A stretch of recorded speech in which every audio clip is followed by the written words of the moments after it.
The Huskies and Cougars back practicing, getting ready for the Apple Cup. They have roughly 4 weeks to prepare for that game, and just as important, the players have to kind of get into football shape. Because I don't know about you. Can't believe we're talking Apple Cup. It's but seriously, college football, man, I mean, this is a great time of year. NFL, college football, it's great to see these guys back on the field. Well, a lot of people actually say, like these early parts of August, kind of the lull of the sports season, really just baseball. You got, you do have the WNBA, MLS, but no playoffs really underway right now. But yeah, we are getting very close. High school football teams will be getting rolling here in a couple weeks, and then college football underway. Paul, just 4 weeks to prepare for this game. It's going to be fun. I'm excited to watch both of these teams.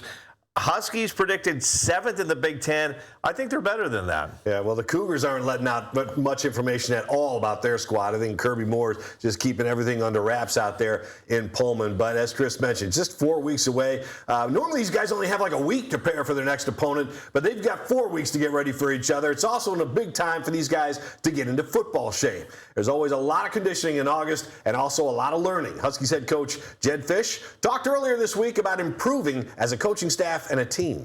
We made huge improvements, right? We outscored our opponents by 200 points this past year. We were in a situation where, we're very good in a lot of areas, but how can we get elite in all of the areas? How can we become a team that if you try to stop us running the football, we can throw it over your head?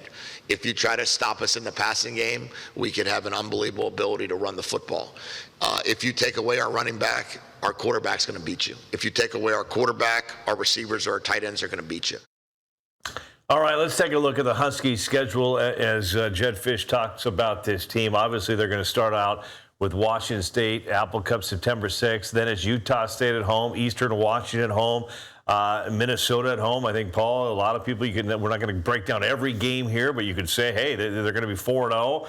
They head to USC October 3rd, winnable game there, and then a huge game against Iowa on the 9th. But, you could look at that schedule and say there is a very good chance you get into October, Paul, and this team is 6-0, and Damon Williams has got some Heisman talk around him. Then things get tricky. Then things get very tricky. On the road at Purdue, at Nebraska, Penn State at home, at Michigan State, Indiana, and Oregon. That is a gauntlet right there. You could easily be 6-0, and then you could quickly become 6-6 with that schedule right there. Yeah. It's not going to be easy. Need to win those first games and get rolling, because when things get tough in the Big Ten, it's not going to be easy at Purdue, at Nebraska. Those are not easy places to play. Yeah, you point out those final 4 games for the Huskies. That's going to be, for sure, a gauntlet. Let's talk some Cougs now. The Huskies have their starting quarterback, but who will start at QB for the Cougs? First-year head coach Kirby Moore knows what it takes to be a good quarterback. Before taking the job at Washington State, he was the offensive coordinator at Missouri. Last season, the Tigers ranked in the top 10 of the SEC in scoring. Moore talked about what he's looking for right now at QB. Really excited to get between the lines. That's why you get into this. And everything in our program starts and ends with our players, right? So can't wait to have meetings tonight, get on the field. There's going to be some really good. There's going to be some moments where we can learn from what happened on the field, and we just got to keep little by little becomes a lot, and that's going to be the emphasis from a player improvement standpoint. It's about executing on the field, right? Naturally, at the quarterback position, is there a leadership component to it? Yes. You got to be who you are, right, at the same time, and it's about making the simple plays. And a lot of times the quarterback gets too much credit and too much blame, and it's operating the offense in a timely fashion, right? Staying on schedule in the run game, right? Making sure the things that we got to do at the line of scrimmage we're doing correctly. And then in the pass game, get the ball to our playmakers, right? Let them make plays for you out in space. Every once in a while, give a 50-50 ball and let a guy go make a play.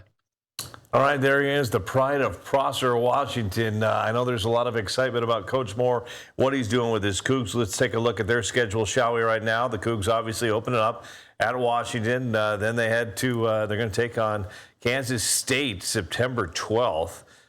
Duquesne, the 19th, coming home. Arizona, going to come to Pullman, Fresno State coming to Pullman, and then they head to Utah State. I mean, obviously the Super Bowl for them, Paul, is September 6th. Then they got to start taking care of the conference. So there's a good shot this team can win their conference. Well, yeah, you look at this rebuilt Pac-12 and the fact that there isn't a full squad of teams out there making up that conference schedule. So get Boise State at home, I think, is big for them too. You don't have to play down at Boise. That's a tough place to play on the blue turf there. Yeah, again, the Cougs have a favorable schedule to kind of get things on track over there and get into this new look conference. And with the new head coach Kirby Moore, as you like to use in this show a lot today, it may be a little spark for the program. So we'll see what happens. It only takes a spark to get the fire going. There you go. Thanks, Chris. Wow, you are a wordsmith.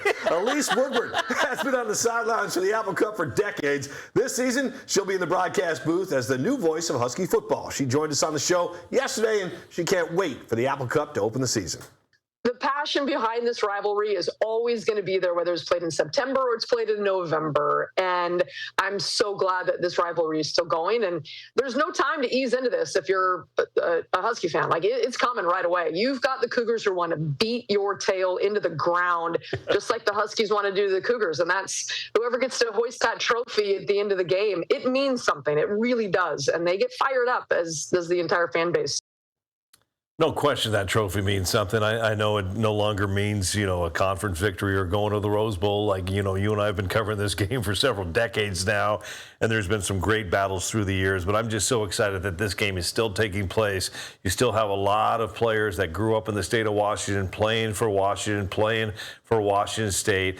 There it is, September 6th. And, Paul, you can watch the game on King 5 TV. My only question here as I look at this graphic, was this a Washington State Husky? And Paul, who made that graphic, Who made the Chris? And I mean, let's keep it up, because I'm a peel you loot. And I've been very, I've had Cougar fans say you lean more to the Huskies. I've had Husky fans tell me I lean more towards the Cougs. I'm 50-50. I'm down the middle, but I can't bring one more time. Bring it up. Chris I got to get to make my a point. Got to make my point right here. Looking at that graphic, Paul, I'm 50-50. Guess what's not 50-50? The size of the graphic. Right. It looks like the W seems a little bigger than the Cougar, Paul. Am I wrong? Am I seeing things? Listen, when your director Brett points out that he doesn't like the logo, we got to take issue with it on the air. Come on, man. At least puff up the Coug a little bit there. Make them even.